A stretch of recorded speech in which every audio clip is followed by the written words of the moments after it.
The movie kicks off with two best friends, Katie, who's uptight and cautious, and Sloane, her wild and free-spirited counterpart. The girls are excited about their upcoming trip out of town, where they'll be working on an organic farm called Eco Field for a month. The goal? Save enough cash to go on a shopping spree in New York City. The next morning, Katie's cop uncle, Jason, picks them up. Before heading to the farm, they crash at Jason's place for a night. As they settle in, Sloane comes up with a fun idea: they should use fake names while they're in town. She picks Heather, and Katie goes with Ripley. The following day, Uncle Jason drops them off at a station to catch the bus to the farm. Being the protective type, he insists they use a code word system. Katie has to text him a different, safe word each day, going alphabetically. That day's word is apple. With time to kill before the bus arrives, the girls hang out at a local cafe. There, they catch the eye of two local guys, Jed and Lucas, who introduce themselves as brothers. After some small talk, they offer the girls a ride to the farm. Katie's hesitant, but gives in to Sloane's pleading eyes. They hop into the brothers' blue truck. But things quickly go sideways. Jed drives right past the farm, confusing and alarming the girls. Eventually, they arrive at a secluded home where Jed and Lucas' creepy mother invites them in for tea before heading to the farm. Katie gets a text from her uncle and responds with the day's safe word: so far, so good. But they eat the pie and drink the tea, and soon their vision blurs. They've been drugged. They try to run, but it's too late. Jed and Lucas knock them out and drag them back inside. The next day, Katie and Sloane wake up chained in the woods.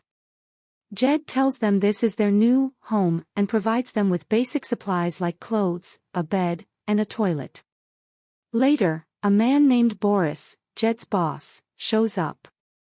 He takes Katie's phone and quickly figures out that they've lied about their names and the code word. Under pressure, the girls reveal that apple was a safety code. Boris isn't pleased. While Katie and Sloane prepare to shower with makeshift plumbing, the town's sheriff shows up, gun drawn. But he's not there to help, he's part of the trafficking ring. He assaults one of the girls, then leaves like nothing happened. Sloane later finds a shaken Katie and comforts her. Back in town, Uncle Jason starts to worry. Katie repeated yesterday's code word in her latest text. That's not like her. He calls the farm and learns the girls never arrived. Panic sets in. Meanwhile, another customer shows up in the woods, a creepy guy we'll call Scruffy. He chooses Sloane and drags her into a trailer. It's clear he's not right in the head. Jason starts tracking the girls' last known movements. At the cafe, a barista remembers the truck they left in blue with local plates. Back in the woods, another client arrives, this one wearing a pig mask. He picks Sloane, who comes back more traumatized than before. Later, Jason arrives at the sheriff's office and confronts the same perverted sheriff. Here we find out Jason isn't just a cop, he's FBI. He confides in the sheriff about the safe word protocol. Big mistake. Naturally, the sheriff tips off Boris and the gang. Boris tells Jed to kill the girls and dump the bodies. But Katie overhears the plan. Jason continues investigating, asking around town about the blue truck. Meanwhile, Katie tells Sloane what she heard. When their captors leave them under Scruffy's watch, Katie seduces him, gets close, and rips his throat open with her teeth. The women break free. Just then, the sheriff pulls up, likely to kill them. But Katie and Sloane steal his car and escape. They drive into town, hit up a hardware store for supplies, and gear up for revenge. They ask a cashier if he knows Boris. He does. Jason, still on the hunt, visits the town's auto insurance office and pretends to have hit a blue truck. He learns who owns it, Boris. Back at Boris's place, he comes home to find Katie and Sloane waiting. They attack him with tennis balls rigged with nails, then interrogate him. When he won't give up the identity of the pig mask guy, they impale him with a homemade spear. Jason shows up too late. He finds Boris dying but no sign of the girls. Then he hears engines roar and runs outside. Katie and Sloane are already gone. The sheriff tells Jason that Boris didn't make it. Jason, more worried than ever, tries calling Katie again. Meanwhile, realizing his cover's blown, the sheriff grabs his gun.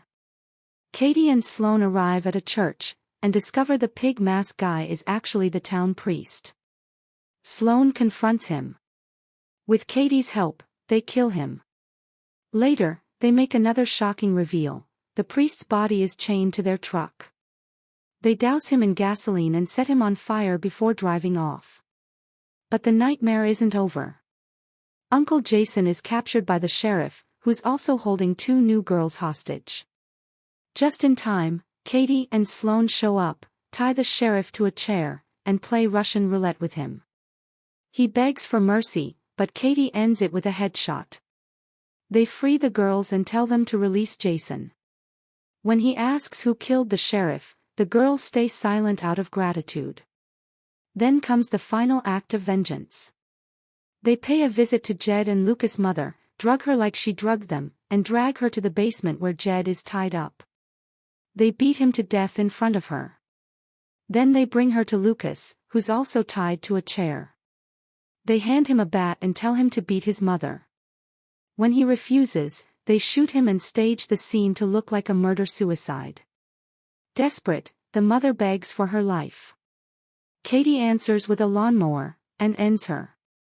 In the final scene, Uncle Jason picks the girls up. Time has passed. He drops them off at the airport, and they head to New York City, finally free, but forever changed.